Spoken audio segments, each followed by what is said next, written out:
7 বছর হয়ে গেল বড় পর্দায় দেখা মেলেনি আনুশকা শর্মার। তবু ভক্তদের মনে তার জায়গা আজও অটুট। কখনো স্বামী বিরাট কোহলির সঙ্গে পারিবারিক মুহূর্ত, কখনো কোনো অনুষ্ঠান, আবার কখনো পুরনো বিতর্ক, সব জায়গাতেই অভিনেত্রী থাকেন চর্চার কেন্দ্রে।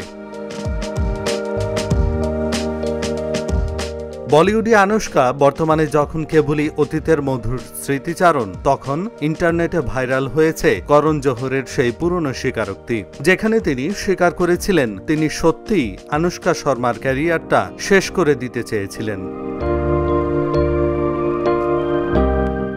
ঘটনাটি ঘটে 2016 সালে। মুম্বাই ফিল্ম ফেস্টিভ্যালে করণ জোহরের মুখে শোনা যায় তিনি আদিত্য চোপড়াকে আনুশকাকে রব নে বানা দি জোড়িতে স্বাক্ষর না করানোর পরামর্শ দিয়েছিলেন, কারণ তিনি নাকি আনুশকার ছবি দেখে মুগ্ধ হননি। এই চমকপ্রদ স্বীকারোক্তি, যা আনুশকার সামনেই করা হয়েছিল এ দিল হে মুশকিল ছবির প্রমোশনের সময়, ফলে নতুন করে বিতর্কের জন্ম দেয় বলিউডে নেপোটিজম আর বহিরাগতদের স্ট্রাগল নিয়ে।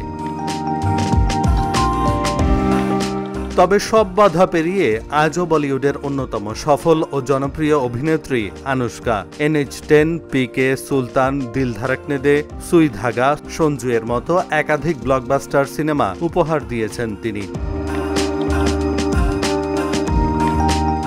ভারতীয় সংবাদ মাধ্যমের দেওয়া তথ্য মতে বর্তমানে আনুশকার সম্পত্তির পরিমাণ আনুমানিক 255 কোটি টাকা, যা তাকে দেশের অন্যতম ধনী অভিনেত্রীদের তালিকায় শীর্ষে তুলে দিয়েছে।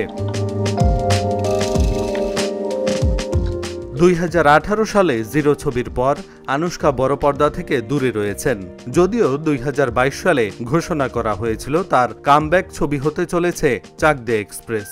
ভারতীয় মহিলা ক্রিকেটার ঝুলন গোস্বামীর বায়োপিক ছবিটির কাজ অনির্দিষ্টকালের জন্য স্থগিত রয়েছে, যা ভক্তদের অপেক্ষা আরও দীর্ঘ করেছে। তবুও এই দীর্ঘ বিরতির পরেও আনুশকা আজও ট্রেন্ডিং, প্রাসঙ্গিক ভক্তদের হৃদয়ে।